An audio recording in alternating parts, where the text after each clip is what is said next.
এটা হলো আমাদের মুরব্বি। দেখেন এখানে মাছের সাথে দুষ্টামি করতেছে। আর এই পাশে ফুলের বাগানটাও নাকি ঘুরে দেখাচ্ছি।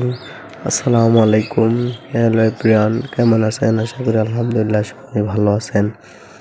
আপনাদের দয়ায় আমিও ভালো আছি। আজকে আমাদের মুরব্বিকে নিয়ে আসলাম বাগবাড়ি আউটডোরে। আজকে হলো শুক্রবার, তাই একটু ঘুরতে একটু সময় পেয়েছি, তো তাই আমাদের মুরব্বিকে নিয়ে আমরা একটু ঘুরতে আসলাম। অনেকদিন ধরে একটু ঘুরতে যেতেছি, খুব ভালো লাগতেছে না, তাই একটু ঘুরতে আসলাম। এখানে যে আমি আমার মুরব্বিটাকে নিয়ে একটু আমি ঘোরাঘুরি করতেছি। মুরব্বি তারপরেও একটু এরকম না, মনটা খারাপ করেছিল ওনার।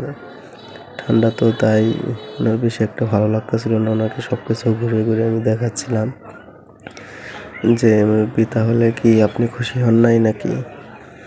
উনি তারপরেও মন খারাপ করেছিল। তারপর আমরা এই পাশ দিয়ে ঘুরতে ঘুরতে পাশে একটা পাখির ঘর ছিল, ওইখানে ওনাকে দেখানোর পরেও আমরা আবার ঘুরে আবার এই পাশে আসলাম। ওই যে পাখির ঘরটা দেখা যাচ্ছে, নেটের ঘরটা।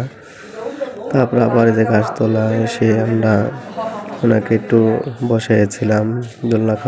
দোলনা খেলা করার পরে তারপরে আবার এই পাশ দিয়ে ঘুরে ঘুরে মুরব্বিকে দেখাচ্ছি। তারপরে এই পাশ থেকে আবার ভেতরে যাব, ভেতরে ভিডিওটা আলাদা, ওটা পরে